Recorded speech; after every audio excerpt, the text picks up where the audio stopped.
Music അതിനെന്താ പറയുക BGM ഇട്ടിട്ട് ഇങ്ങനെ കയറ്റി വിട്ടിട്ട് ഇങ്ങനെ പറഞ്ഞുകൊണ്ടിരിക്കുക. കുറച്ച് കഴിഞ്ഞിട്ട് 5 മിനിറ്റ് കഴിഞ്ഞപ്പോൾ പെട്ടെന്ന് സംഗതി മാറി. അത് അജിത് ഡോവലിൻ്റെ ഔദ്യോഗിക ഹാൻഡിൽ നിന്നായിരുന്നില്ല എന്ന് നമ്മൾ തിരിച്ചറിയും. നമ്മൾ ഫാക്ട് ചെക്ക് നടത്തി കണ്ടെത്തിയിരിക്കുന്നു എന്ന് അന്നേരം പ്രഖ്യാപിക്കുകയാണ്. പിന്നീട് പ്രേക്ഷകരുടെ ഉപദേശം ഇങ്ങനെ വ്യാജ വാർത്തകൾ വിശ്വസിക്കരുത്, എല്ലാം ഫാക്ട് ചെക്ക് നടത്തി. ഇതെന്താ പരിപാടി? ഇങ്ങനെ ഇത്തരം കോമഡി പീസുകളാണ് നമ്മുടെ യുദ്ധത്തിനിടയ്ക്ക് നമ്മൾ ചിരിപ്പിക്കാൻ പറ്റുന്ന ഇത്ര പീസുകളാണ്. പിന്നെ നേരത്തെ അജിൻസ് പറഞ്ഞ പോലെ ഞാൻ ആ സമയത്ത് ഡെസ്കിലുണ്ട്. പെട്ടെന്നൊരു ചാനൽ വാർത്ത വരണമെങ്കിൽ രാജ്യത്തെ എല്ലാ വിമാനത്താവളങ്ങളും അടച്ചുപൂട്ടിയിരിക്കും.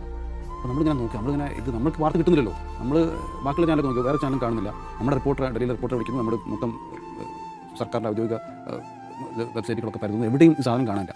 അപ്പോൾ ഈ പറഞ്ഞ പോലുള്ള ആങ്കർമാർ നിന്നങ്ങ് ആക്രോശിക്കുകയാണ്. രാജ്യം പൂർണ്ണമായും യുദ്ധത്തിന് സജ്ജമായിരിക്കുന്നു, ഇനി യുദ്ധം മാത്രമേ പോകുമ്പോഴേയുള്ളൂ, ഇനി യുദ്ധമാണ്. അത് അതേ പ്രത്യേകം യുദ്ധ സമാനമായ സാഹചര്യം എന്നല്ല പറയുന്നത്, യുദ്ധ സാഹചര്യം എന്നാണ് പറയേണ്ടത്. നമുക്ക് അടിവരയിട്ട് പറഞ്ഞുകൊണ്ടിരിക്കുക. എന്നിട്ട് കൂട്ടിച്ചേർക്കുന്നുണ്ട്. അതായത് ഇപ്പോൾ എല്ലാ വിമാനത്താവളം അടച്ചു കഴിഞ്ഞു, ഇനി ടേക്ക് ഓഫ് സാധ്യമല്ല, പക്ഷേ ആകാശത്തുള്ള വിമാനങ്ങൾക്ക് ഇറങ്ങാനുള്ള അവസരം ഉണ്ടാകും എന്നാണ് ഞാൻ മനസ്സിലാക്കുന്നത് എന്നൊക്കെ പറഞ്ഞിട്ട് അങ്ങ് പറയുന്നത്. ഇതാണ് നമ്മുടെ ഏറ്റവും മുതിർന്ന